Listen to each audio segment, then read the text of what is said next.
மாதிரி எடுக்காதீங்க, ஏன்னா ஜிஎஸ்டி கூட சீக்கிரத்தில் வரப்போகுது, ட்ரெடிஷனல் ஸ்டாம்ப் எடுத்தீங்கன்னா அதை கண்டினியூ கட்ட வேண்டியிருக்கும். அதனால் அதுக்கப்புறம் உள்ள ஜிஎஸ்டி பீரியட்லேருந்து என்னை பாருங்கள், எல்லா ஜிஎஸ்டி நான் வந்து பர்ஃபெக்டாக கட்டியிருக்கேன், எல்லா மாதமும் ஜிஎஸ்டி கட்டியிருக்கிறேன். நான் ஏமாற்றம் என்னத்தை நான் இல்லைன்னு சொல்லி எல்லா இடத்துலையும் போராடுறேன். அதுக்கான விலை எனக்கு கிடைக்கவே இல்லை. கிட்டத்தட்ட எப்படி வந்ததுன்னா, நான் கட்டின கலெக்ட் பண்ண தொகையோட மதிப்பு வந்து 4,34,000 அவங்க கிட்ட சொல்ல நிர்வாகம் தவிர என்னை வந்து புரியுன்னு சொல்லிட்டாங்க. என்னோட கணக்காளர் சரியாக சொல்லலை, அது கட்ட வேணாம்னு சொன்னதுனால நான் கட்டலை. அதுக்கு பின்னாடி இருந்த அனைத்து வரிகளையும் நான் சரியாக கட்டியிருக்கேன் அப்படின்னு சொல்லும்போது அவங்க வந்து நான் தெரியாததுல பெரிய அஃபென்ஸு, நீ தெரியாமல் கேட்டாதுக்கு நாங்கள் பொறுப்பில்லை அப்படின்னா நம்ம கூட முதல்ல வேணும். நம்ம சங்க இந்த அமைப்புகள் வந்து ஒன்றா இருந்தோம்னா நிச்சயமாக அரசாங்கங்கள் மாறதுக்கான வழிமுறைகள் நிறையா இருக்குது. இந்த கொரோனா காலத்தில் உங்களுக்கு எல்லாம் தெரியும், மனுஷன் சார்ந்து தான் இந்த கொரோனா வந்து இயற்கையை உருவாக்கி இந்த உலகமே கொரோனா என்ற காலத்தில் தப்பிச்சு போயிருக்கும்போது கூட அந்த மனுஷன் எல்லாரும் தேடி போன இடம் அப்படின்னா உணவு தான். அந்த உணவை பரிமாறதுக்கு சரியான காரணமாக மக்களுக்கான ஆர்ப்பாட்டம், இந்திய மக்களுக்கான ஆர்ப்பாட்டம். உணவு உண்ணுக்கு உண்ணும் உணவுக்கு வரி, உணவும் முளைக்கு வரி, குடியிருக்கும் வீட்டிற்கும் வரி, நீதியா இது நீதியா? மத்திய அரசே நியாயமா இது நியாயமா? வரிக்கு மேல் வரி போடும் மத்திய அரசே, வரி வசூலுக்கும் வடிவருக்கு என்ன செய்தாய்? வரிக்கு மேல் வரி போடும் மத்திய அரசே, கல்வியும் மருத்துவத்தையும் இலவசமாகத்தா. வரிக்கு மேல் வரி போடும் மத்திய அரசே, கல்வியும் மருத்துவத்தையும் இலவசமாகத்தா. கார்பரேட் நிறுவனங்கள் வாழ வணிகர்கள் எதிரான வரிகளை திரும்ப பெறு. அமல்படுத்தாதே. ரெடிமேட் ஆடைகளுக்கு அதிகமான வரி போடும் அமல்படுத்தாதே.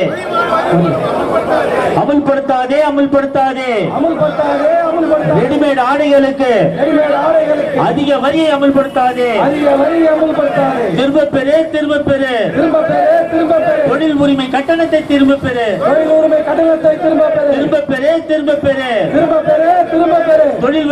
கட்டணத்தை திரும்ப பெறு. மாநில அரசே குப்பை வரியை தமிழகம் முழுவதும் குறைத்து சீராக்கு. 100 விழுக்காடு மேல் ஏற்பட்ட சொத்து வரியை மேலும் ஆண்டுதோறும் 6% உயர்வு. நியாயமா இது நியாயமா? துன்புறுத்தாதே. இந்திய மக்களை துன்புறுத்தாதே. மத்திய அரசே துன்புறுத்தாதே. இந்திய மக்களை துன்புறுத்தாதே. மத்திய மாநில அரசுகளே நிறைவேற்று பேரமைப்பின் கோரிக்கையை நிறைவேற்று. சார் சொல்லுங்க சார்.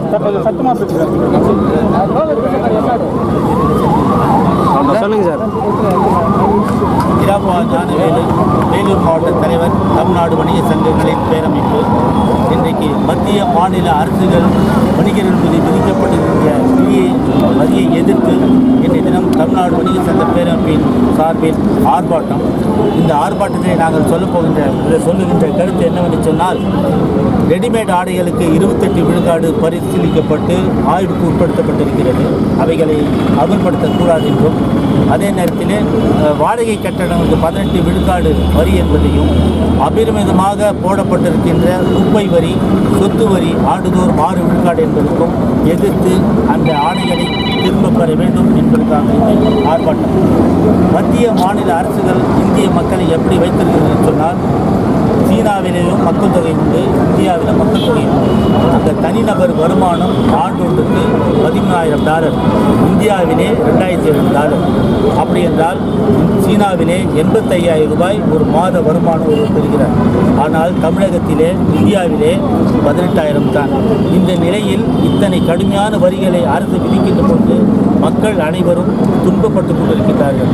பொதுவாக இந்த வணிகத்திலே 2020ஆம் ஆண்டு 5 விழுக்காடு விழுக்காடு பொதுமக்கள் வணிகத்தில் வந்து கொண்டிருந்தார்கள். ஒரு சுய வேலைவாய்ப்பு வழங்குகின்ற ஒரு அமைப்பாக இந்த வணிக நிறுவனம் இருந்தது.